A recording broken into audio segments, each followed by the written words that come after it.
रेवाड़ी में दिल्ली के truck conductor का हत्यारा बीटेक टॉपर निकला। पुलिस ने उसे गिरफ्तार कर 3 दिन के रिमांड पर लिया है। इस केस का मुख्य आरोपी अभी पुलिस की गिरफ्त से बाहर है। पुलिस पूछताछ में सामने आया है कि 29 जुलाई को बावल में ट्रक कंडक्टर मनोज ने दीपक के साथ गाली गलौच और आपसी कहासुनी हुई थी। दीपक ने फोन कर अपने गांव जोनियावाद से अन्य भाइयों को भी बुला लिया। इनके साथ टॉपर विवेक भी पहुंचा था। सभी ने मिलकर मनोज से मारपीट की थी, जिसमें उसकी मौत हो गई थी। 29 जुलाई को एक सूचना हमें कंट्रोल रूम में प्राप्त हुई थी, जिसकी सूचना पे हमारे एसएचओ और हमारी जो लोकल पुलिस थी वहाँ पे मौके पे पहुंची। जो कि हमें सूचना मिली थी कि एक मृतक अवस्था में एक शव वहाँ पे पड़ा हुआ है नीलकमल कंपनी के पास, जो कि वहाँ पे पूछताछ पे और शिनाख्त पे पता चला कि ये मनोज नाम का युवक जो कि दिल्ली का रहने वाला है, उत्तम नगर का रहने वाला है। जब वहाँ की सीसीटीवी फुटेज चेक की गई तो पता चला कि कुछ युवक जो कि वहाँ के लोकल जोनियावास के हैं उनके द्वारा मारपीट की गई थी। उनमें जो मुख्य तौर पे आज हमने एक विवेक नाम का युवक उसको अरेस्ट किया है, जो कि जोनियावास का रहने वाला है। उसके अलावा जो हमें 5 नाम और डिस्क्लोज हुए हैं, जिसमें दीपक नाम के युवक जो कि मुख्य इस हत्या में आरोपी है, वो अभी फरार है। उसके साथ 4 और युवक हैं जो कि इस हत्या को अंजाम दिया है। उनके नाम आपको बताना चाहूँगा कि जो अमित है, एक हमेंद्र है, एक मान सिंह, एक देवीलाल और राकेश, ये भी जोनियावास के रहने वाले हैं, वहीं के लोकल हैं। इस कंप्लीट जो हत्याक्रम को अंजाम देने वाले ये 6 लोग हैं। देखिएगा, इनका जो अभी तक विवेक से पूछताछ में सामने आया है, इनकी आपस में कहासुनी हुई थी।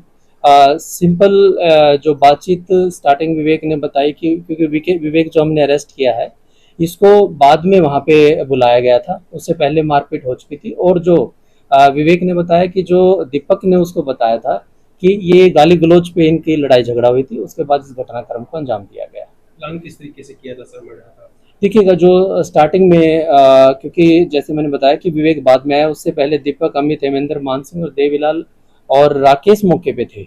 इन्होंने भी दारू पी हुई थी। और विवेक की जो अभी तक जो हमने पूछताछ की उसमें सामने आया कि जो मृतक है उसने भी दारू पी हुई थी और आपस में कहासुनी हुई, गाली गलौच हुआ, जिसके बाद की इनकी मारपीट हुई और इस हत्या को अंजाम दिया। सर, जो आरोपी है उनका कोई नहीं जी, अभी तक विवेक से पूछताछ में सामने आया, इनका कोई भी पीछे क्रिमिनल रिकॉर्ड नहीं है। आरोपी और मरने वाले का कोई जान पहचान नहीं जी, जान पहचान नहीं। ये 4 और बाकी है जो फरार है, वो कहाँ के हैं? ये भी जोनियावास के लोकल। सर, सुनने में आ रहा है ये जो मृतक है, इन्होंने इनके घर परिवार की किसी महिला को अभद्र भाषा का प्रयोग किया था, जिसके चलते ये इन्होंने ऐसा कदम उठाया। देखिएगा, जो मैंने बताया कि इन्होंने भी दारू पी हुई थी, जो मृतक था, और ये भी वहीं पे एक कमरा लिया हुआ था इन्होंने, ये भी दारू पी रहे थे।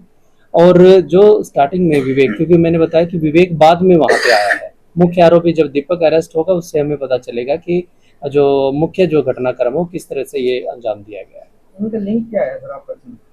ये दोस्त थे, फर्स्ट टाइम इनका मिला था? नहीं, ये जो मैंने नाम बताए हैं 6 के 6 दोस्त थे, लेकिन इनका फर्स्ट टाइम मिलना था। ये इनका पहले से कोई जानकारी नहीं है मृतक की और आरोपियों की। ये 6 जो लोग हैं, इनका क्या प्रोफाइल है सर? ये स्टूडेंट है, कर्मचारी? विवेक बीटेक का स्टूडेंट है और बावल में एक कंपनी में काम करता है। इसके अलावा जो बाकी 5 है, इनमें कुछ ऐसे हैं जो कहीं ना कहीं कंपनी में लगे हुए पढ़े लिखे बैकग्राउंड से हैं। तो सिर्फ मारपीट हुई या कुछ आज वगैरह के लिए यूज किया? देखिएगा, जो पीएमआर की रिपोर्ट है उसके अकॉर्डिंग 40 इसमें इंजरीज आई हैं और डॉक्टर के ओपिनियन के हिसाब से लगभग इंटरनल इंजरी इस मौत का कारण है। किस चीज से मारपीट की है, क्या बरामद हुआ? विवेक से अब तक हमने डंडे बरामद किए हैं और जो विवेक के कथनानुसार उसने बताया है, जो बाकी उसके दोस्त उनके द्वारा भी लात मुक्के घुसे और डंडों का प्रयोग किया गया था। सर, रोड पे या उनके ऑफिस वगैरह में कोई आरोपी? देखिएगा, जो विवेक ने बताया है अभी तक की जो पूछताछ में आया, क्योंकि विवेक घटनाक्रम पे बाद में पहुंचा था, उस टाइम तक बाहर मारपीट इसके साथ की गई थी।